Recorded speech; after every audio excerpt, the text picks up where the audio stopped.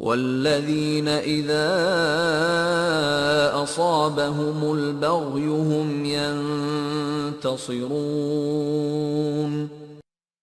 اوپر مذکور یہ وہ لوگ ہیں کہ جب کسی طرف سے کسی پر زیادتی ہوتی ہے تو یہ سب مل کر زیادتی کرنے والے سے بدلہ لیتے ہیں، یعنی انفرادی طور پر نہیں بلکہ نظام بدلہ لیتا ہے۔ ینتصرون کے لفظ کا مادہ ہے نون صاد رے، اس کے معنی ہے بدلہ لینا، اپنی مدد کرنا، مدد طلب کرنا۔ نظام ہوگا تو نظام بقدر جرم بدلہ لے گا، زیادتی نہیں کرے گا، اور اگر نظام نہ ہو اور خود بدلہ لینے کی بات ہو تو بھی بقدر جرم بدلہ لیا جائے، زیادتی نہ ہونے پائے۔ آیت نمبر 40۔ وجزاء سيئة سيئة مثلها فمن عفا وأصلح فأجره على الله إنه لا يحب الظالمين۔ جرم کی سزا جرم کے مطابق ہی ہے، اس سے بڑھائی نہ جائے۔ اگر دیکھو کہ مجرم اپنے کیے پر نادم ہے اور معاف کر دینے سے اس کی اصلاح ہو سکتی ہے تو درگزر سے کام لو۔ درگزر کر دینے کا اجر خدا کے ذمہ ہے۔ یاد رکھو خدا کے قانون کی روح سے ظلم و زیادتی بڑی ہی ناپسندیدہ بات ہے۔ قرآنی معاشرے میں سزا کے متعلق عمل پیرائی کی حدود۔ کہا وَجَزَاءُ سَیِّئَةٍ سَیِّئَةٌ مِثْلُهَا، سورہ 42 آیت نمبر 40۔ جرم کا بدلہ یا جرم کی سزا جرم کے برابر ہے، اس سے زیادہ نہیں ہے۔ پہلی پابندی تو یہ ہے کہ جرم سے زیادہ بدلہ یا سزا نہیں ہے۔ خواہ ذاتی طور پر ایسا موقع آ جائے، اگر نظام بدلہ لے یا سزا دے تو نظام کا قانون ایسا ہونا چاہیے کہ جرم کی حد سے زیادہ سزا نہ دی جائے۔ مثل کے عمومی معنی لیے جاتے ہیں کہ جس طرح کسی نے ضرب پہنچائی یا جس طرح کسی کو قتل کیا گیا، بدلے میں اس کو اسی قسم کی ضرب پہنچائی جائے، اسی طرح قتل کیا جائے۔ یہ بات نہیں ہے، مثل کے معنی برابر کے ہیں۔ موت کے گھاٹ کسی کو چاہے جس طریق سے بھی اتارا گیا ہو، نظام قتل کی سزا قتل کا کوئی بھی طریقہ مقرر کر سکتا ہے۔ یاد رہے کہ حسن کارانہ انداز میں کام کا معاوضہ بطور احسان زیادہ بھی دیا جا سکتا ہے، بلکہ دینا چاہیے، سورہ 10 آیت نمبر 26۔ لیکن جرم کی سزا جرم کے مطابق ہی ہے، زیادہ نہیں ہو سکتی، سورہ 42 آیت نمبر 39-40 اور سورہ 10 آیت نمبر 26۔ دونوں پیش نظر رہیں تو سیئات کی جو مثل کہا ہے اس کے معنی یہ نہیں ہے کہ جس طرح ضرب پہنچائی یا جس طرح کسی کو قتل کیا گیا اسی قسم کی ضرب پہنچائی جائے، اسی طرح قتل کیا جائے۔ جرم کی سزا دینے میں عدل ہے، زیادتی نہیں ہے، لیکن حسن عمل کا اجر یا معاوضہ دینے میں عدل بھی ہے اور ساتھ احسان بھی ہے، یعنی زیادہ دینا بھی ہے۔ مومن کا شعار عفا و اصلاح ہے۔ اگر مجرم اپنے کیے پر پشیمان ہے، شرمندہ ہے، اسے احساس ہو گیا ہے کہ مجھ سے غلطی ہو گئی ہے اور نظر آئے کہ اگر اس کو معاف کر دیا جائے تو یہ اپنی اصلاح کر لے گا، تو کہا کہ درگزر سے کام لو۔ مجرم کو جرم کی سزا سے تو صرف تمہارا کلیجہ ہی ٹھنڈا ہوگا، اور معاف کر دیا تو ذہن میں آئے گا کہ نہ تو میرا کلیجہ ٹھنڈا ہوا اور نہ ہی میرے ہاتھ کچھ آیا، تو کہا فَأَجْرُهُ عَلَى اللَّهِ، سورہ 42 آیت نمبر 40۔ تمہارا اجر اللہ دے گا، یعنی خالی ہاتھ نہیں رہو گے۔ پشمان اور شرمندہ مجرم کو اصلاح کا موقع فراہم کر دینا مومن کا شعار ہے۔ ایک رویہ تو یہ ہے کہ ارادتاً دانستہ جرم کرنا اور پھر پشیمان اور شرمندہ ہونے کی بجائے اکڑنا اور سرکشی اختیار کرنا، ایسے مجرموں کو تو سزا دیے بغیر نہیں چھوڑا جا سکتا۔ دوسرا رویہ یہ ہے کہ جرم سرزد ہو گیا ہے، اس کے بعد مجرم پر پشیمان ہے، شرمندہ ہے، اپنی اصلاح کرنا چاہتا ہے تو اس کو معاف بھی کیا جا سکتا ہے۔ مثلا آدم سے بھی جرم ہوا اور ابلیس نے بھی جرم کیا۔ آدم نے پشیمانی اور شرمندگی کا اظہار کیا تو کہا کہ تم میں اصلاح کی گنجائش ہے، جاؤ اپنی اصلاح کرو۔ ابلیس نے جرم کے بعد سرکشی اختیار کی، اکڑ دکھائی تو کہا کہ تم میں اصلاح کی گنجائش نہیں، لہٰذا جاؤ تم راندہ ترکاہ ہو۔ معلوم ہوا کہ جس میں اصلاح کا امکان نظر آئے اسے سزا نہیں دینا چاہیے، چوری کا مجرم ہو یا کوئی اور مجرم ہو، اگر اصلاح کا امکان ہے تو معاف کر دینا چاہیے۔ سزا تو اس کے لیے ہے جو اپنی غلطی کے اوپر اصرار کرے اور اس سے باز نہ آئے اور نہ ہی نادم ہو۔ اگر ندامت نہیں ہے، احساس نہیں ہے تو الحق یعنی قرآن کے مطابق بدلہ لیا جا سکتا ہے یا جرم کی سزا دی جا سکتی ہے۔ آیت نمبر 41۔ وَلَمَنِ انتصر بعد ظلمه فَأُولَئِكَ مَا عَلَيْهِم مِّن سَبِيلٍ۔ لیکن جو نظام کے ذریعے یا نظام نہ ہو تو اپنے طور پر ظلم کے برابر بدلہ لیں تو ان پر کوئی الزام نہیں۔ آیت نمبر 42۔ انما السبيل على الذين يظلمون الناس ويبغون في الارض بغير الحق اولئك لهم عذاب اليم۔ مجرم تو وہ ہیں جو دوسروں پر ظلم و زیادتی کرتے ہیں اور امن و امان کو تباہ کرنے کے لیے ناحق ملک میں ادھم مچاتے ہیں۔ یہ ایسے لوگ ہیں جو دنیا و آخرت میں الم انگیز سزا کے مستحق ہیں۔ آیت نمبر 43۔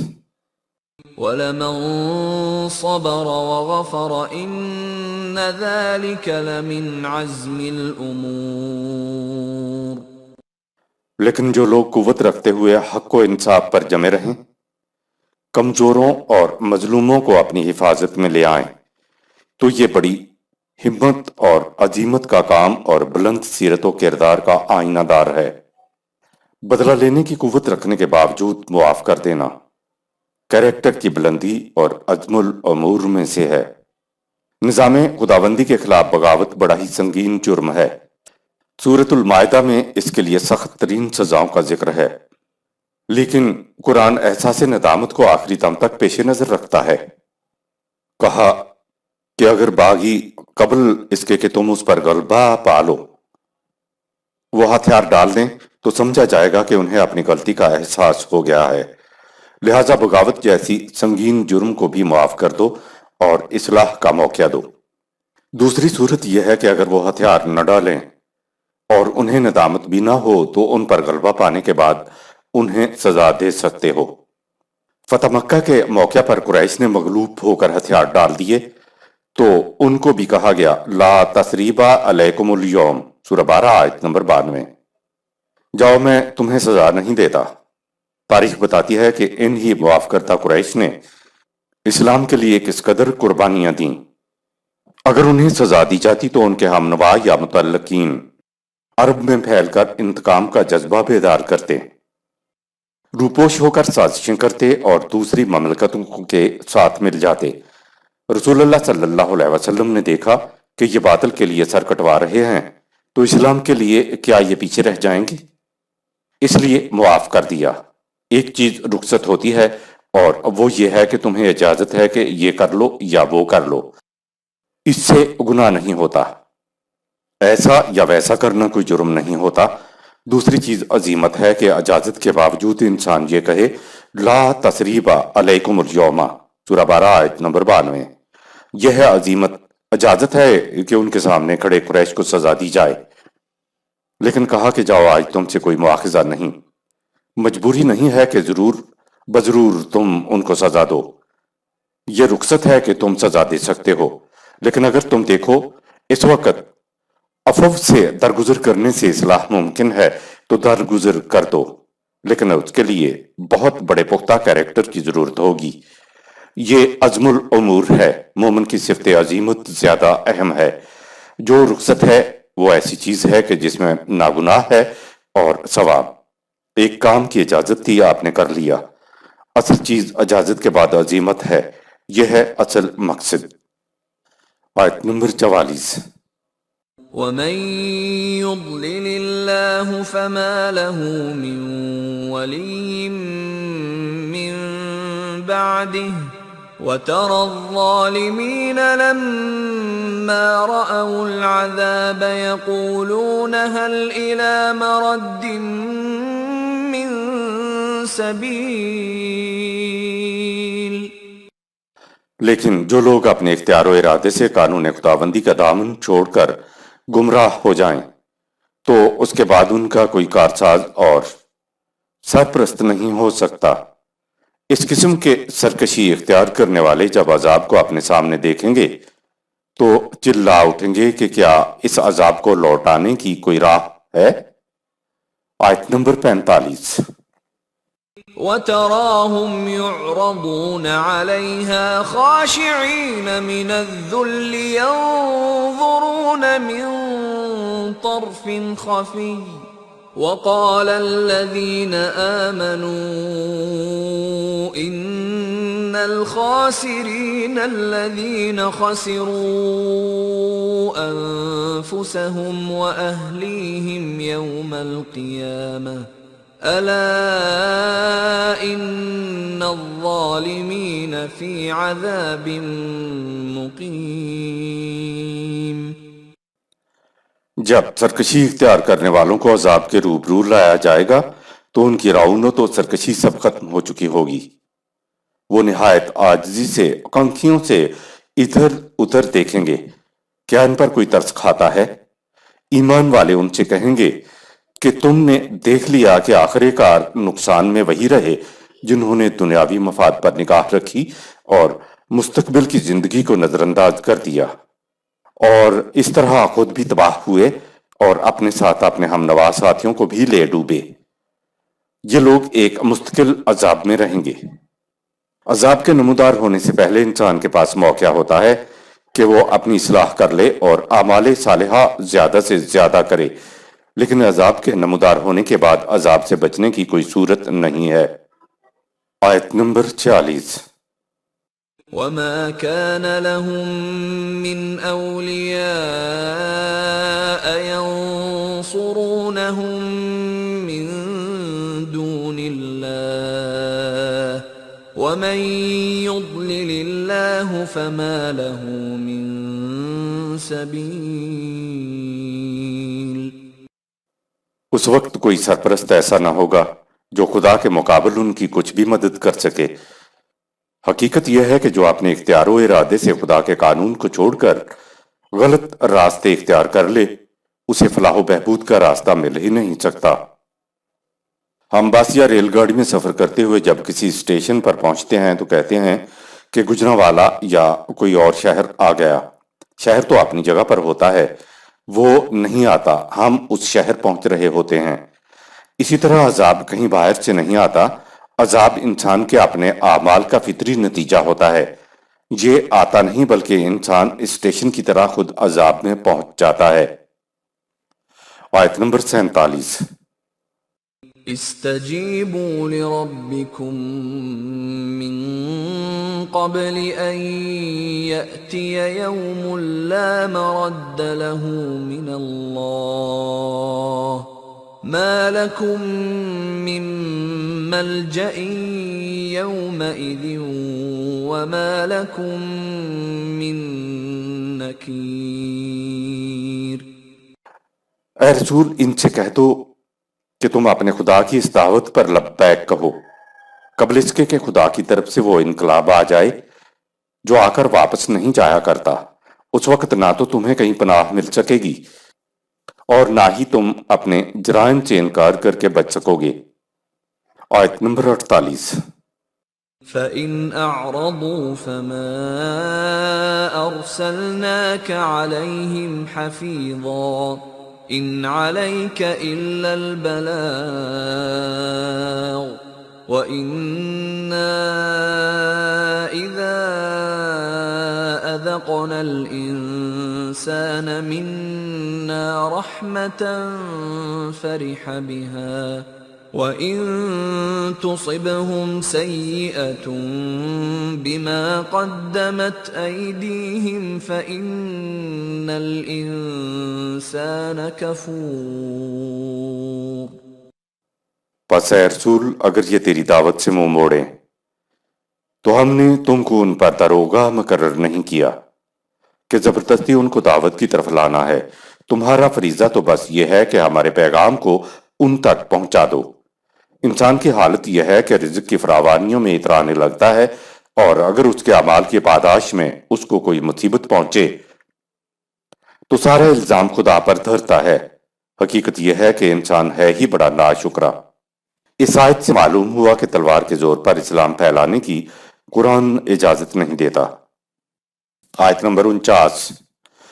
للہ ملک السماوات والارض يخلق ما يشاء يهب لمن يشاء إناثا ويهب لمن يشاء الذكور۔ انسان کے منہ موڑنے سے کیا بگڑتا ہے؟ کائنات کی پستیوں اور بلندیوں میں سارا اقتدار و اختیار اسی کا ہے۔ وہ اپنے قانون کے مطابق جو چاہتا ہے پیدا کرتا ہے۔ اسی قانون کے مطابق کسی کے ہاں بیٹیاں پیدا ہوتی ہیں تو کسی کے ہاں بیٹے پیدا ہوتے ہیں۔ لڑکے یا لڑکی کی پیدائش کا انحصار مرد کے نطفہ پر ہوتا ہے۔ عورت تو مانند کھیتی ہے، جس قسم کا بیج ڈالا جائے گا وہی اگے گا۔ بیج مرد کا نطفہ ہے، لڑکی کا بیج ہے تو لڑکی پیدا ہوگی، اور اگر لڑکے کا بیج ہے تو لڑکا پیدا ہوگا۔ بیٹیاں پیدا ہونے پر عورت کو لعنت ملامت کرنا نادانی کی بات ہے۔ آیت نمبر 50۔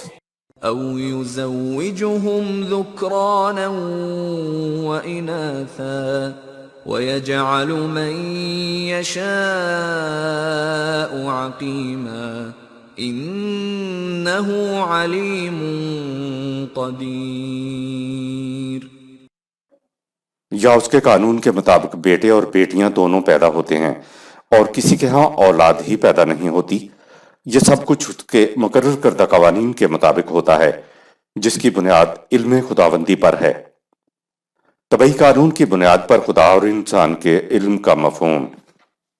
یہ بات نہیں ہے کہ جو بات خدا کے علم میں ہے وہ انسان کے علم میں نہیں آ سکتی۔ دراصل بات یہ ہے کہ انسان کو خدا نے طبعی قوانین کی روح سے سر انجام ہونے والے تمام امور کے بارے میں علم حاصل کرنے کی صلاحیت دی ہوئی ہے۔ جو بات طبعی قوانین کی روح سے ہونے والی ہے وہ علم انسانی کی کمی کی وجہ سے آج اگر انسان کے علم میں نہیں ہے تو وہ خدا کے علم میں تو ہوتی ہے۔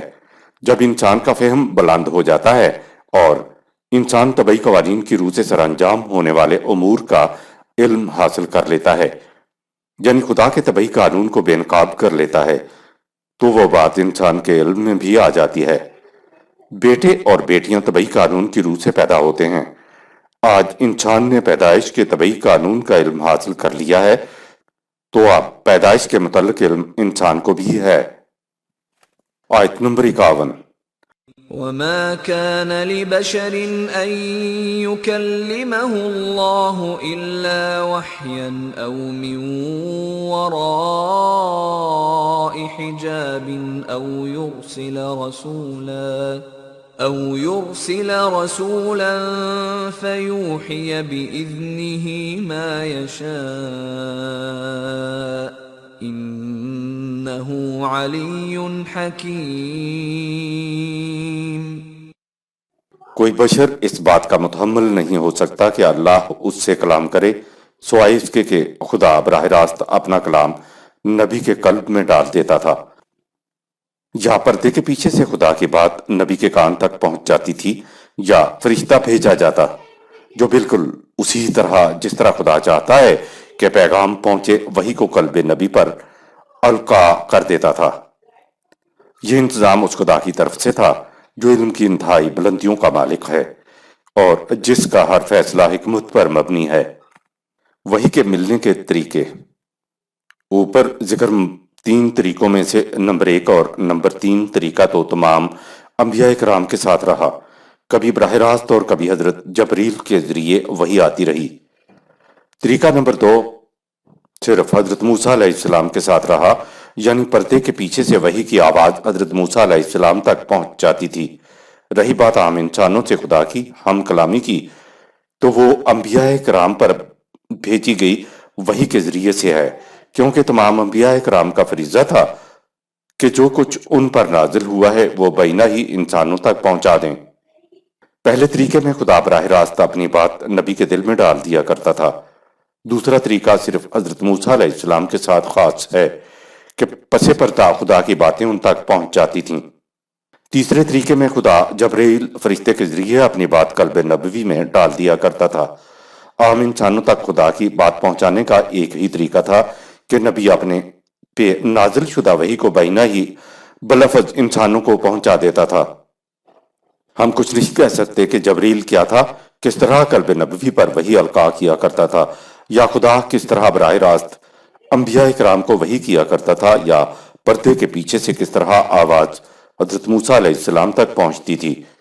ہمارا ایمان اتنا ہی ہے کہ رسول اللہ صلی اللہ علیہ وسلم نے کہا کہ یہ اللہ کا ارشاد ہے۔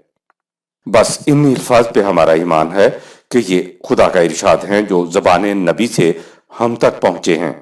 وہی جب آتی تھی تو ساتھ بیٹھا ہوا آدمی بھی نہیں سن سکتا تھا۔ اس بات کی ہمارے لیے ذرا بھی اہمیت نہیں کہ خدا کی طرف سے وہی کس طرح آتی تھی، کیونکہ ہم معلوم ہی نہیں کر سکتے۔ ہمارا تعلق تو وہی کے ساتھ ہے جسے قیامت تک کے لیے محفوظ کر دیا گیا ہے۔ آیت نمبر 52۔ وَكَذَلِكَ أَوْحَيْنَا إِلَيْكَ رُوحًا مِّنْ أَمْرِنَا مَا كُنْتَ تَدْرِي مَا الْكِتَابُ وَلَا الْإِيمَانُ وَلَكِنْ جَعَلْنَاهُ نُورًا نَهْدِي بِهِ مَن نَّشَاءُ مِنْ عِبَادِنَا وَإِنَّكَ لَتَهْدِي إِلَى صِرَاطٍ مُسْتَقِيمٍ۔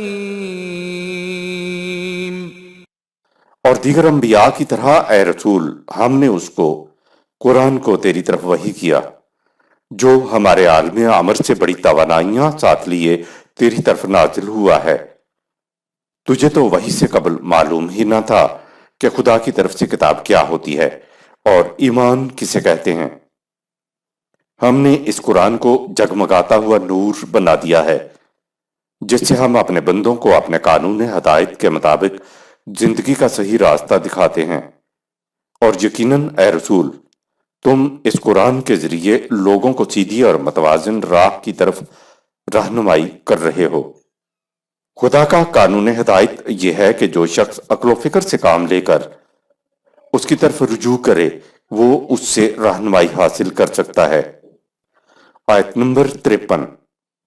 صراط اللہ الذی له ما فی السماوات وما فی الارض الا الی اللہ تصیر الامور۔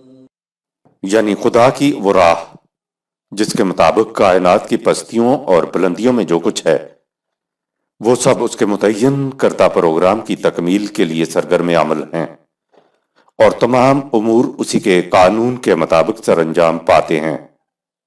صدق اللہ العظیم۔ آیت نمبر 53 کے ساتھ ہی سورۃ الشورى اختتام پذیر ہوئی۔ شکریہ۔